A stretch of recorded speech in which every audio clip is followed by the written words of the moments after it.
Assalamualaikum warahmatullahi wabarakatuh. Alhamdulillahirabbil alamin. Wassalatu wassalamu ala asrofil anbiya wal mursalin wa ala alihi wa sahbihi ajmain. Amma ba'du. Pertama-tama, marilah kita panjatkan puji syukur atas kehadirat Allah Subhanahu wa taala yang telah melimpahkan karunia-Nya kepada kita semua sehingga kita dapat berkumpul di sini tanpa halangan apapun. Sholawat serta salam semoga tetap tercurahkan kepada junjungan kita Nabi Agung Muhammad Shallallahu Alaihi Wasallam yang kita nantikan syafaatnya di yaumul akhir nanti. Amin. Kepada Bapak Guru yang saya hormati dan juga para penonton, pada kesempatan ini, kali ini saya akan menjelaskan sedikit tentang bekerja keras. Bekerja keras adalah suatu kegiatan atau dan juga perbuatan ibadah yang menguras tenaga, pikiran, dan keringat guna untuk mendapatkan sesuatu yang diinginkan dalam memenuhi kebutuhan sehari-hari, misalnya uang, barang, maupun benda. Dengan demikian, dalam bekerja, kita dituntut untuk bekerja keras agar dapat memenuhi kebutuhan sehari-hari, terlebih seorang lelaki.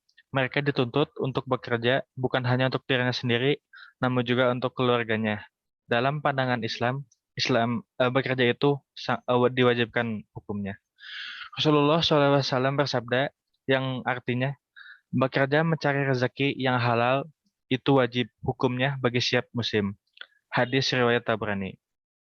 Maka dari itu, kita harus bekerja keras guna memenuhi kebutuhan sehari-hari kita. Selain itu, kita juga memperoleh pahala dari Allah Subhanahu wa taala karena bekerja merupakan suatu hal yang akhlul karimah. Hadirin yang terhormat, dalam bekerja pun kita harus memperhatikan etika-etika dalam nilai Islam agar memperoleh ridha Allah Subhanahu wa taala. Adapun nilai-nilai etika Islam yang harus diterapkan dalam bekerja antara lain menjalani pekerjaan dengan niat ikhlas karena Allah Subhanahu wa taala sehingga Allah meridhoinya.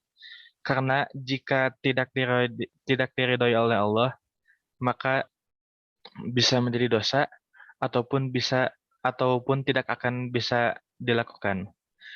Selanjutnya adalah menjalani pekerjaan yang dengan senang hati atau tanpa beban agar hasil yang diperoleh maksimal. Karena jika kita melakukan pekerjaan yang kita senangi, maka kita akan melakukannya dengan sangat mudah dan akan memperoleh hasil yang bisa dibilang di luar dari batas kita karena itu adalah pekerjaan yang kita sukai.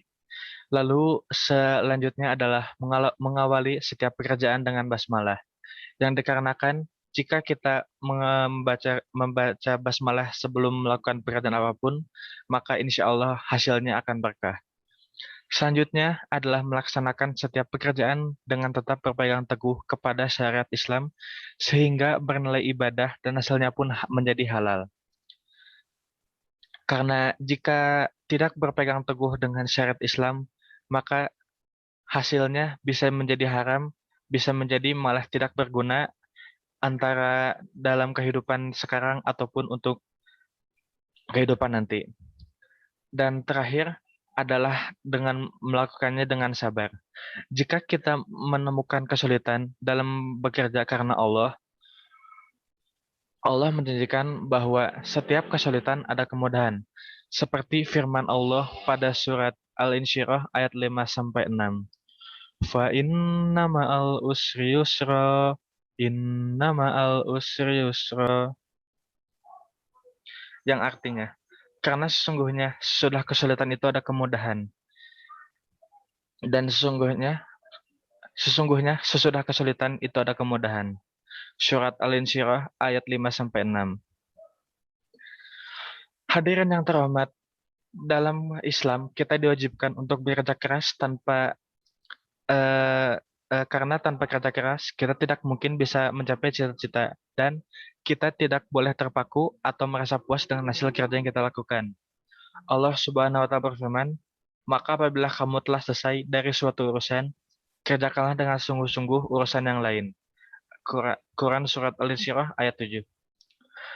Al-Quran mendesak semua orang untuk memiliki kemampuan fisik untuk bekerja dan berusaha mencari kebutuhan hidupnya. Tak seorang pun dalam situasi normal dibolehkan untuk meminta-minta dan menjadi beban bagi orang lain. Maka dari itu, berusahalah dan bekerja keraslah dengan pekerjaan yang halal. Cukup sekian dari saya. Apabila ada salah kata, saya mohon maaf sebesar-besarnya. Wabillahi taufiq wa hidayah. Wassalamualaikum warahmatullahi wabarakatuh.